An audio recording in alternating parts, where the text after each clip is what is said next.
Assalamualaikum warahmatullahi wabarakatuh. Selamat datang di pertemuan 11 kita kali ini. Kali ini masuk ke LO4 itu tentang pembahasan tentang struktur pilar jembatan. Ini mengakibatkan nanti contoh soalnya akan kita ubah. Kalau kemarin kita hanya membahas jembatan dengan satu bentang, jadi langsung gelagar ditemu abutmen. Sekarang abutmen, gelagar, pilar, gelagar abutmen gitu ya. Karena yang namanya pilar nggak mungkin ada kalau kita menggunakan bentang tunggal, tapi harus bentang jamak gitu. Agak banyak pengaruhnya pada perhitungan struktur, pada perhitungan bank gempa nanti. Tapi kalau dalam perhitungan bending moment dan gaya tekannya nanti kan jadi banyak lebih sederhana gitu. Bagaimana? Berikut ini adalah penjelasannya. Baik, selanjutnya setelah LO3 kemarin kita sudah membahas tentang abutmen jembatan. Masuk ke LO4 ini kita akan membahas tentang struktur pilar jembatan. Jadi ini kan bagian dari LO terakhir dari kita bahas sampai dengan pertemuan terakhir. Sama seperti kemarin di LO terakhir nanti kita akan ada contoh perhitungannya.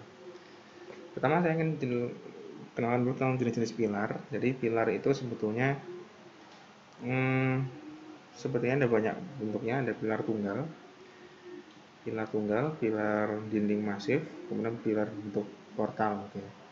Sebenarnya kalau bentuknya portal ini mau tidak mau kan secara sederhana harus kita analisis. Kalau mau manual ya bisa pakai analisis struktur statis tak tentu dengan portal 2 tingkat dengan mengasumsikan gelagar jembatan itu menjadi beban titik ya. Jadi massa yang beban di atas ini, lalu yang kita analisis cuma portal ini saja itu bisa.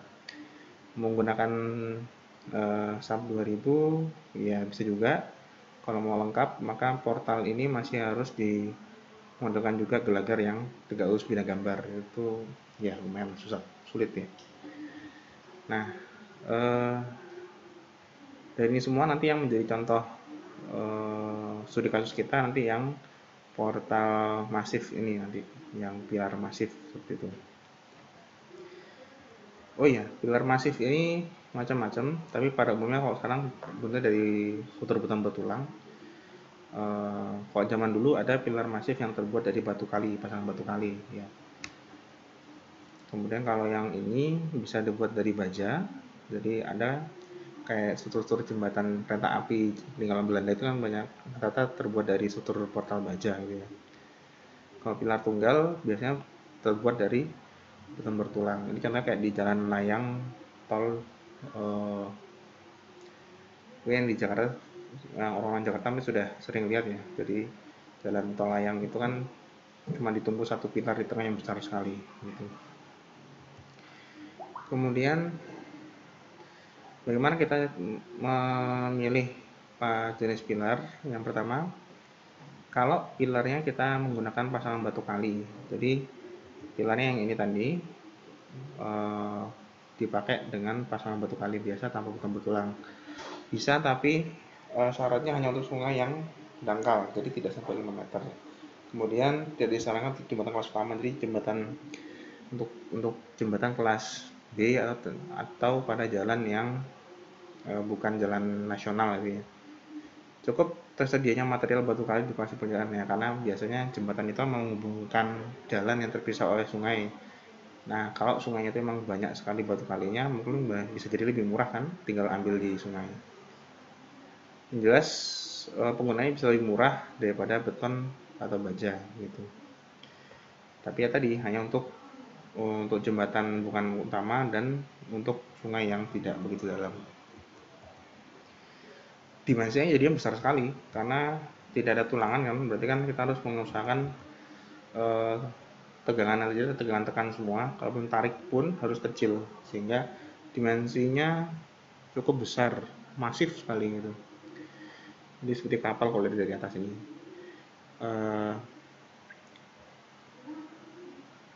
Ini memiliki kemiringan 20:1 untuk yang ini ya. Kemudian bagian seperti file cap ini ya, ini file cap ini kemiringannya 1:4. Punya jarak jagaan, kalau ini lebar jembatan sekian maka punya 75 cm, kiri dan kanan itu adalah jarak bebas gitu ya. Kemudian ini adalah lebar tumpuan, Lebar tumpuan ini ada rumusnya untuk menentukan berapakah besar D. Itu adalah 0,8 dikali 0,8 ditambah 0,12 dikali H tambah 0,225 dikali W. H itu adalah tinggi pilar dari dasar sungai sampai ke tumpuan jeder. Jadi dari sini sampai ke jeder jembatan kita. Sedangkan W adalah jarak dua tumpuan antar pilar atau dengan kepala jembatan. Jadi bentang, intinya W itu bentang bilagarnya berapa gitu. Jadi intinya kalau mau dipasang dari batu kali ya dimensinya akan membengkak seperti ini. Ini contoh ancient ya, suatu jembatan yang sudah antik yang masih ada sisanya. Kalau di jalan pantai selatan pun masih ada sebenarnya. Dari jembatan yang terbuat dari pasangan bata masif seperti ini.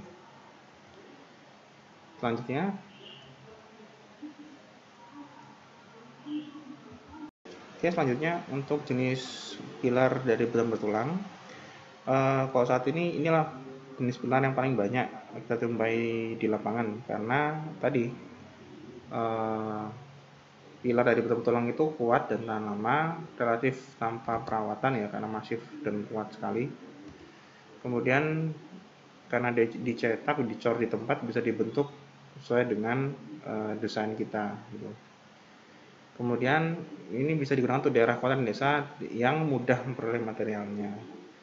Jadi sebelah di Indonesia ada juga sih daerah yang susah nyari material beton, ya. Jadi daerah-daerah yang tidak punya gunung berapi gitu agak sulit nyari pasirnya karena harus mendatang pasir dari luar pulau. Ya ini contohnya single column tadi seperti yang saya sampaikan. Ini di jalan layang tol di Jakarta gitu kan, suatu tiang di tengah besar sekali, kemudian ada pile cap-nya, ini ada fondasi bor pile-nya. Nah ini bentuknya. Ini bentuknya gelegar sudah dipasang tapi belum trotoar, ini baru akan dicor gitu ya. Ini jembatan yang melintasi perlintasan kereta api gitu. Jadi terlihat hanya satu buah pilar lingkaran masif gitu. Nah ini yang bentuk portal, jadi bentuknya jadi seperti ini. Kemudian nah ini yang bentuk dinding masif pipih karena dia lebarnya selebar jembatan. Kemudian kalau beda yang tadi kan ini kan lebarnya cuma kayak kolom bangunan gitu ya. Kalau ini lebar jembatan. Sebenarnya kalau menurut saya yang paling efisien itu mungkin ini ya, efisien, tapi memang harus sangat hati-hati dalam perencanaannya karena tiang tunggal seperti ini otomatis kan rawan terjadi goyangan gitu ya karena kurang kaku kok satu. Maka lebih sebenarnya paling cukup aku yang bentuknya portal seperti ini. Selanjutnya untuk tipe pilar dari struktur rangka baja seperti ini. Ini biasanya kita jumpai pada struktur jembatan kereta api zaman dulu ya. Biasanya kenapa akhirnya memilih struktur rangka baja ini karena kondisi alam yang memaksa. Ya, sebenarnya kalau daerah-daerah Jawa Barat itu kenapa kok struktur jembatan kereta apinya menggunakan pilar rangka baja ya karena jurangnya dalam-dalam, kemudian sungai sangat deras gitu ya, daerah pegunungan. Jadi bener nih. Jadi dipakai karena memang kondisi medannya sulit sehingga kalau ngecor beton di tempat itu sulit, lebih gampang merangkai baja di tempat. Kemudian keuntungannya kalau pakai rangka baja ini sangat jauh lebih ramping ya dibandingkan beton tadi kan masif seperti ini. Artinya dia hambatan airnya ketika ada aliran sungai itu kan sangat kecil gitu. Sehingga terjadinya scoring singkat apa? Scoring itu adalah gerusan di daerah dasar ini. Itu dapat terhindar. Karena bentuknya yang tadi ramping tadi otomatis gaya tekan air ketika terjadi banjir itu juga menjadi kecil ya. Iya, karena kan airnya loss hanya tidak tertahan sama sekali ya. Jadi lebih banyak yang tersalurkan. Kemudian secara ekonomi penggunaan baja itu baru menguntungkan kalau tempatnya itu yang sangat sulit. Jadi tempatnya itu sangat remote area, sangat jauh, sehingga mendatangkan material beton juga jauh, mahal, agar lebih lebih mudah ketika baja ini dirangkai setengah jadi, dibawa ke tempat, kemudian dirangkai di tempat sampai jadi. Gitu. Itu pertimbangannya ketika memilih pilar dari struktur baja rangka. Seperti ini bentuknya, ada kemiringannya. Jadi rangkanya kemiringan ini agar dia cukup kokoh tuh harus 5:1. Kemudian ini bentuknya bisa jadi 3 tiang. Ini tampak samping ya, jadi 3 tiang atau 3 tiang bentuknya seperti ini. Jadi 3 dimensi, atau 4 tiang, 5 tiang dan 8 tiang bentuknya seperti ini. Jadi kayak pilarnya beton betulan. Nah, seperti itu. Sebelum kita masuk ke studi kasus kita, ini hasilnya, jenis-jenis pilar yang ada. Jadi kenapa kok saya mulai dari teori ini dulu, karena saya takutnya kalau saya langsung masuk ke studi kasus, yang saya khawatirkan adalah kalian nanti menganggap bahwasanya yang namanya pilar tuh bentuknya harus seperti contoh hitungan seperti ini gitu. Padahal tidak. Jadi pilar itu bisa jadi bentuknya seperti ini, bisa jadi masif satu buah saja, atau tiang satu buah saja, atau portal. Malah kayaknya sih lebih efisien kalau punya portal seperti ini gitu. Memang kekurangannya nanti dalam analisisnya, yang portal ini nggak sampai ke analisis struktur, karena sebetulnya kalau mau analisis portal ini ya gunakanlah analisis struktur tak tentu atau menggunakan bantuan program analisis struktur. Nah, yang kita bahas nanti adalah gaya-gayanya diinputkan di sebelah mana dan gayanya itu berubah apa, apakah gaya beban titik, beban terbagi merata, atau gaya tekanan seperti itu. Nah, itu yang kita bahas. Sehingga maksud saya ketika nanti suatu saat misalnya kalian punya tugas akhir portal pilarnya bukan pilar seperti contoh hitungan di sini, yang bisa kalian ambil adalah analisis gaya-gayanya tadi, gaya bebannya itu dari mana asalnya, ditaruh di sebelah mana, kemudian di inputnya sebagaimana gitu. Nanti kemudian kalian bikin sendiri analisis struktur modelnya dalam bentuk misalkan menggunakan SAP 2000. Nah, sekarang kita masuk ke studi kasusnya. Jadi sebelum jembatan yang kemarin sebetulnya kan, kalau kemarin kita tidak ada pilar di tengah bentang ya. Ini jembatan 2 bentang. Kemarin kan kita 25 meter dengan langsung abutmen ketemu abutmen. Nah, kali ini untuk mensimulasikan bagaimana menghitung pilar, maka saya tambahkan satu bentang sebuah pilar ini, anggap saja di tengah-tengah gitu ya. Terus asumsinya nanti jembatan ini berada di aliran sungai. Jadi si pilar ini ada di aliran sungai. Nah, ini secara kategori sebetulnya niatnya bukan eh, struktur pilar portal, tapi niatnya adalah struktur pilar yang berupa kolom. Kenapa? Karena ini headstock ini sangat kaku ya, bukan bekerja sebagai balok, tapi seperti diafragma lah gitu. Ini sebenarnya kayak kolom kolom gitu. Dimensinya seperti ini.